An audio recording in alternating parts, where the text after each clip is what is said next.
funny. I get so into the music. I'm dancing, bopping away, and I'm always surprised when it stops. Like, yeah. It's going to stop something. Rocking out.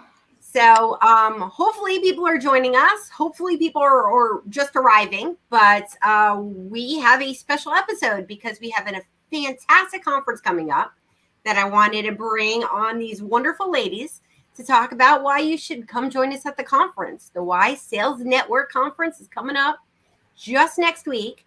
And so I will let Heidi and Joyce introduce themselves. Heidi, let's start with you. Tell us about you. Yeah. Hi. Good afternoon. Good morning, everyone. My name is Heidi Solomon-Orlick. I actually am Vice President of Global Sales for VXI Global Solutions and the founder and CEO of Girls Who Sell. I am so excited about the upcoming conference on June 24th. And I know we're probably going to talk a little bit about my session, which is from sales to the C-suite. Yeah, you've got a fantastic lineup of people joining you for that. So I'll give Joyce a chance to chat, but I definitely want to hear about that lineup because it's pretty amazing. Yeah, it is amazing. That's a powerful group of people right there, right? So it is. Joyce Johnson, founder of Y Sales Network. I'm so excited to be here. Jen, just want to say thank you for having Heidi and I today, and thank you for all your support of Y Sales Network and participating, in our conference, the virtual conference on June 24th, Leadership with Heart, man. If we can just teach our salespeople that, the whole myth around sales would change. Right. It's about helping people and supporting people and, just bringing more heart to it all. Just making better experiences all the way around, right? Yes. Not only for leaders, for team members, for customers, for like everyone. For everyone. I think that's a really important thing. As leaders, we get so caught up in this, let's do discovery and just talking about the sales process where we don't stop necessarily and think, wait a second, I need to do the same type of discovery on my team members and really understand what inspires them and motivates them and what keeps them up at night. There was this time, it was a couple of years ago, everyone was like, oh, the questions to ask is what's keeping you up at night. And I'm like, nobody's going to tell you that without, some rapport building, right? You got to go slow into those conversations. Right? But yeah, it's about relationship building, right? And got to earn the right for that kind of conversation. Exactly. You have to earn the right. But the same thing with your team members, right? You have to earn the right for them to be able to tell you what's really going on. And that doesn't happen overnight. You don't just get that, right? And I think that's an important thing for a lot of everyone in sales to start to understand, to earn that right and to inspire that trust. And so I'm really excited. But Heidi, why don't you tell us about your panel? Because I think that's really interesting.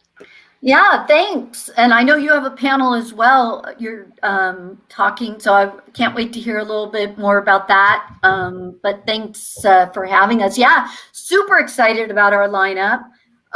We have some industry influencers and just absolute rock stars who have agreed to participate.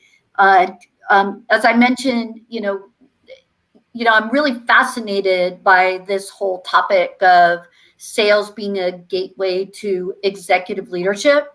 And, there's some different numbers out there, but when you look at women in the C-suite today, about 20% of them have come up through the sales channel, right? Mm-hmm. And it's only second to finance. Finance is still number one. And so, as through Girls Who Sell, as we're talking to young women, not only do we want to position sales as an intentional career choice, but also this entire conversation around, it's your career path up through executive leadership. So to that end, let me talk a little bit about our panelists. So we have Precious Williams, who you may know her. She is an absolute rock star, known as the Killer Pitch Master. She is founder and CEO of her own company called Precious Pitches. And Joyce, I know you had an opportunity to speak with Precious this week. She is just life. She's amazing. She gave me life yesterday. I think I was a little drained, and I'm like, oh, I'm talking to Precious. I'm up now. Yeah, her energy is absolutely amazing. So I can't wait to hear what she brings to the table. She works with a lot of organizations and other sales influencers and women who are making their way up through the leadership, into leadership roles. So I think she'll have a really interesting perspective. We have Marcus Chan, who is obviously a top influencer. I can't say enough around Marcus. His energy too is just over the top, out of this world. But he also owns his own consulting company, and which is Venley Consulting. So Tony Portman, who's actually a longtime friend of mine, she has held many CEO roles and has actually come up through the sales channel early on with IBM and other companies, but she is now the CEO of a company called Walkabout, and she's all about sales as a gateway to leadership. We have Cynthia Barnes, who is the CEO of the National Association of Women Sales Professionals and is obviously another huge influencer. And then finally, we have Vicki Saunders, who is out of Canada, and she's the founder of SheEO, which is, all about supporting women in business. And so she works with a lot of entrepreneurs who often struggle sometimes, with sales. So that's our lineup. Well, it's a fantastic lineup. Unfortunately, I'm not as familiar with all of those people as I'll have an opportunity to meet them, which I'm really excited about. But, Cynthia Barnes has been an inspiration to me over the years. I was part of the National Association of Women Sales Professionals for a while. And then also Marcus, Marcus I had on just last week. Yeah. And I've had him on a few times where he just brings this very thoughtful approach to everything he does, like what I've learned along the way, where he shares stories of some of the things that have just happened to him that, always really resonate with me, that I think he brings a lot of value to any conversation that he participates in. So it's one of the things I'm most looking forward to from the conference. Thank you. But it's, there's so much going on. There's so much to learn. I'm also really excited about Dale Dupree and what he's got to bring to the conference. And of course, as someone who's all about sales and leadership with heart, the fact that it's starting out with a heart note is pretty exciting. Yes, I love the heart note piece. That just something I came up with. I was just like, I want everyone to start their morning just being able to be centered, to make sure their energy is in the right place. Last year's conference, we started with an exercise. We did the chair exercise and meditation, the deep breathing and things. And so I wanted someone that could be able to just have everyone relax, open up their minds to learning, to the process, to the networking, to the sharing that was going to take place in the day, and make sure they were in the moment. And so that's why we're kicking off with a heart note. Well, I love it. I mean, just the entire concept is just like, that I'm all about it, right? I also thought what was really interesting is the tech panel. Tell me more about that. I'm looking forward to that as well. With the tech panel, you have that story that we keep hearing circulating over and over again, about women wanting to be in sales. And, I was just speaking with Eleanor, who actually is a recruiter for a tech company, right? And so we have that shortage. I mean, we're getting there. And I think, it's maybe twofold a little bit after my conversation with Eleanor, is that sometimes women, we're applying for jobs, we feel we need to check every box. And if we're not checking every box, we don't apply. But it's also that part where, on our other people's side, the biases on the recruiter side and hiring manager side, because I've talked to them. I skip over the recruiters and go directly to the hiring guy, right? And I've had conversations. I'm like, look, listen. When they're like, oh, well, you don't have any tech experience. I'm like, look, if I can close $20 million, $10 million, whatever, for another company, I can certainly close it for yours. So I think we need to, kind of remove the biases on both sides so that we can get more women into that tech space. No, and when we get them there, pay them fairly and equally, because when they do get there, seem to get there, I hear a lot of the feedback that the salaries are way off. And it's like, it's okay for women to earn what you earn, guys. Yeah. Okay, let's do that. So, but the She Talk Tech panel, we got Peggy on there who has built and sold tech companies. She's such a powerhouse. I'm so grateful to have met her and just be able to be in her presence. And Selma, whose company is in her round of funding. I think she's in her first round, maybe second round of funding for her tech company. And then we have Michelle that's with Microsoft. And so I think Michelle took a different approach to going into tech. She actually went into tech through her project management skill set. Mm-hmm. Right? So we're going to talk about another way to do that.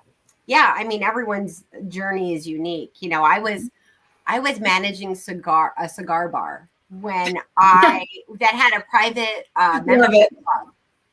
And so what happened is the software guys would come in and they would reserve my conference room to be able to do their demos, right?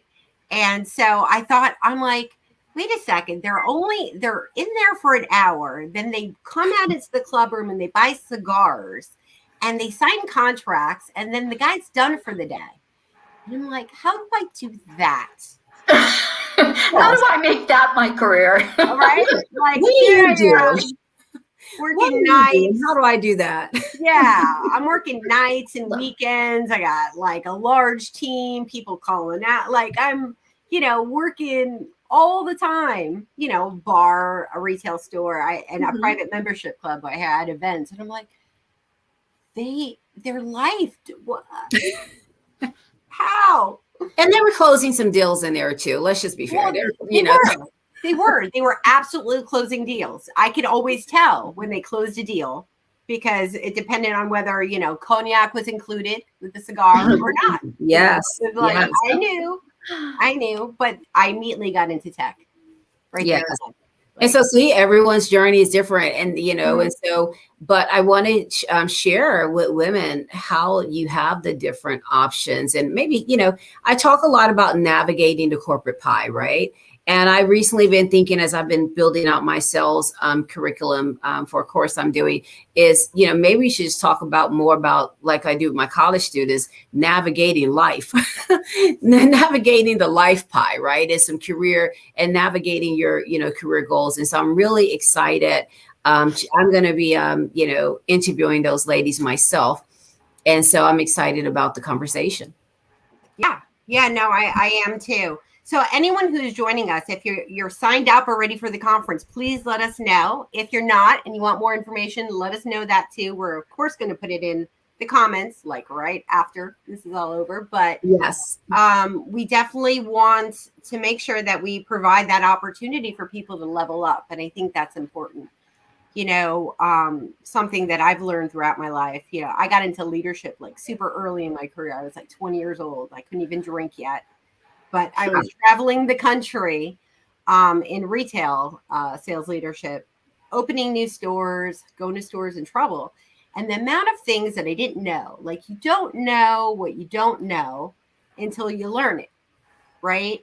And so that knowledge gap, you don't learn more unless you seek to learn more and to keep an open mind. And I think that's why I like conferences so much, but specifically this one, the innovating and really all of the variety in the curriculum for the different sessions, I think is really interesting.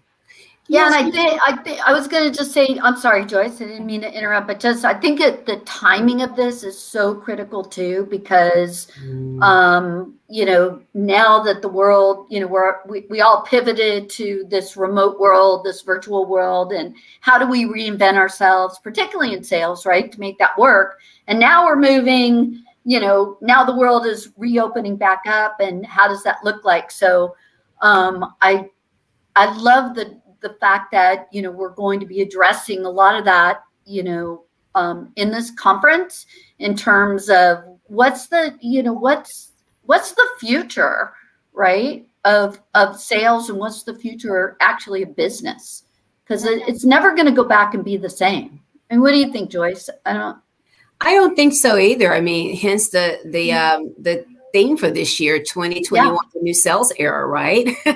I do think that it is a new sales era. And I think that we're all going to have to do some checks and adjustments. I think some of the things that we learned recently as we had to, pivot, as we've been saying a lot, is that there's a different way to do things, right? There's many more ways to do things. And some of those, things that's been implemented by companies will not go away. They'll remain the same. And then there's some things that will certainly add. Speaking with Elnor today with Badger Mapping, they did a survey for their company. Their employees want to go back in person. I found that very interesting. Also, for our student cohort, the students wanted a break for the summer. They wanted to launch in the fall because they were burnt out from virtual. So I think I think virtual, I've always been virtual. I've always had a home office, going to the office is optional, right? But of course there was a lot of travel. So I am like stir fry crazy. I need bags, and have bags will travel. And so, but I do think that companies are going to really have to do what Badger did, if they have great leadership, and they're going to have to ask people what works for them. And then they also are going to have to hone down what works best for, certain, don't try to make, if it comes out where everyone wants to work, where, 50% of people want to work from home, don't make everyone do it, right? I think there's going to be some diversity in how people go to market and how they work within their organizations now. Yeah, I agree with that. And I think the companies that are going to be flexible and be able to, offer up a hybrid model, particularly, depending on the people that they're trying to attract and retain in jobs, is going to be important. I saw a really critical post by Amy Volas, actually, just recently, about a young woman who, I don't know if she was young, but she was a single mother, of 3, and, had made the shift, right, of working from home. And then the company that she was working for was going to require her to come back to an in-office environment. And she was actually making the decision to leave the organization for that reason. And I think that that's happening a lot, right? And so I think, companies need to just get rid of these antiquated, work structures, and begin to look at their employees individually and do what's right for each individual person. Yeah. It's just not like a blanket thing. It's a combination of the job role, the business requirements, and I think that transparency is important, right? It is. In some organizations, you're going to need to have people in the office, and that's just the reality, but it's that transparency that makes the difference. Mm-hmm.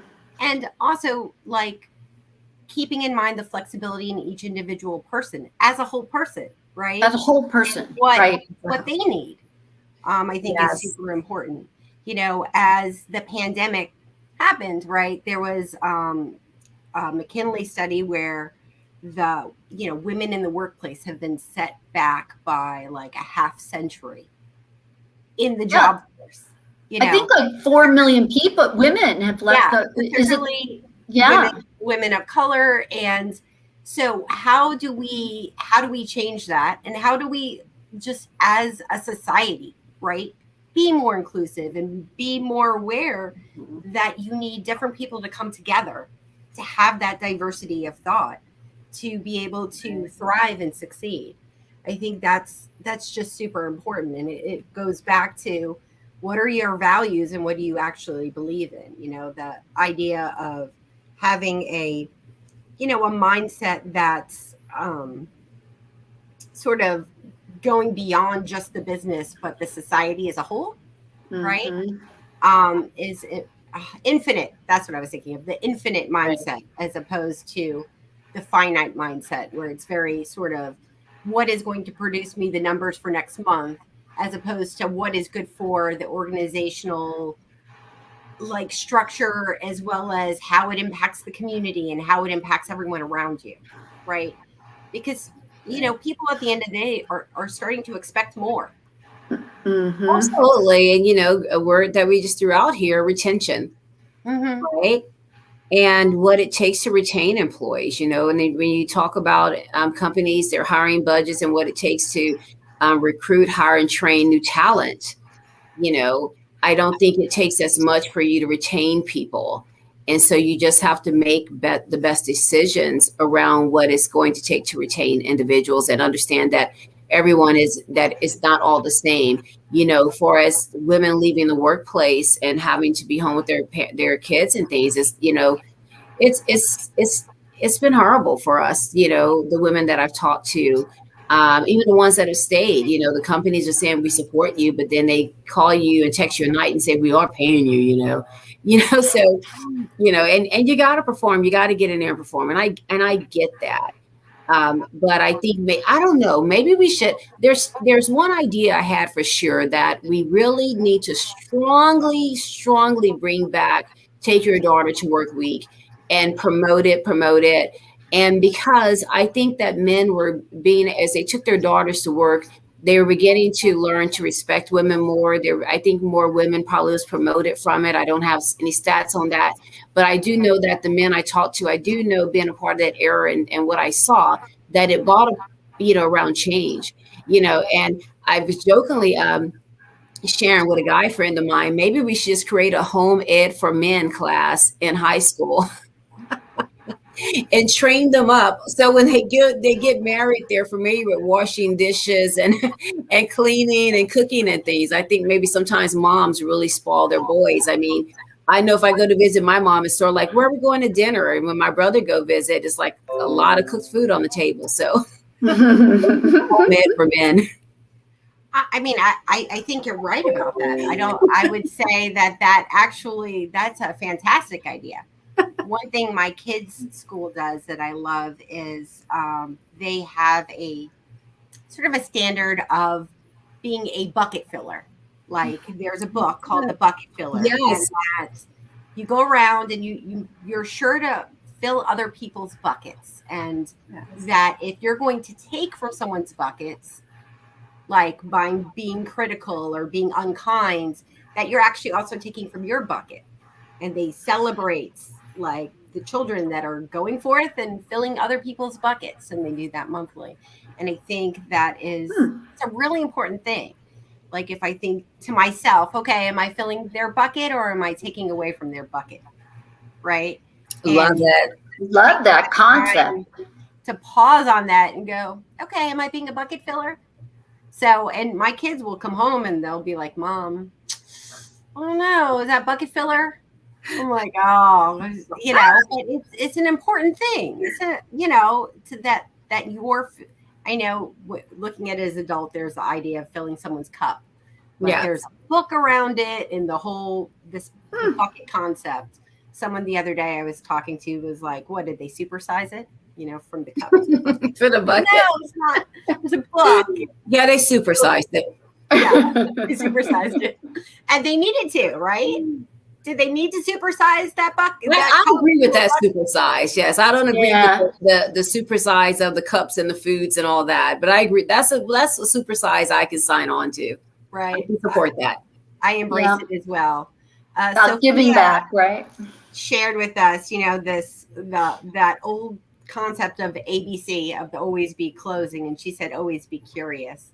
And I love that curiosity will allow you to learn more, to grow more, but also with communications internally, if you're rather than react, if you're curious, or rather than just be like go for the close, adding that curiosity, I think, is a superpower. So I love that word. Yes, love it. And Heidi, to conference too, for you guys viewing Wise Sales Network annual conference taking place next week, June 24th. It's a virtual conference. I've been sharing with everyone my initial vision for this conference a few years back. We started them was for it to be an international conference and for it to always be somewhere on the beach. And the reason for that is because I wanted to change it up a little bit. I didn't want to start early in the morning. And I wanted people between the sections of what have you to have time to go sit at the beach and reflect and really take it in and write things down and understand, why they were there and what they were learning and be able to relate and, communicate and meet people in a more calm space, again, towards the heart note. So hopefully next year we could be on the beach somewhere. I'm actually talking to 2 different countries about that. But, join us next, every breakout was deliberate. There's a reason behind it. I studied it, I wrote it out, and I knew what type of experience I wanted to create. And when Heidi and I were talking about from sales to the C-suite, one of the things I noticed when C-level people are being interviewed and they're asked one question, what was one role that you took outside the path of what you do that led to your success of being the CEO?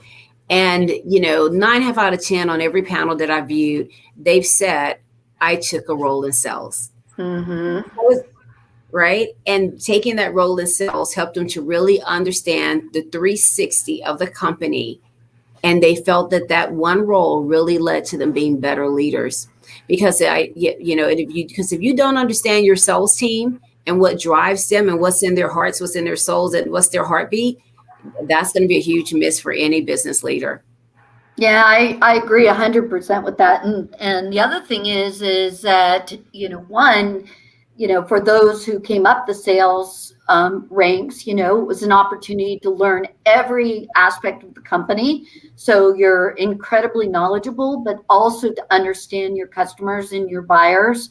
And, so many companies that fail from my perspective are where the leadership team is truly out of touch with their customer base and with the needs of their industry. And so coming from a sales background is actually a great way to learn that. I mean, you're not in business if you don't have sales, right? So plus sales is a life skill, I think. If you've ever, we joked about this before, right, Jen, right? If you've ever tried to negotiate with a 3-year-old to try to get them what you want them to do, right? Like, no, I'm just joking, but sales is definitely a life skill. It is a life skill. Yeah.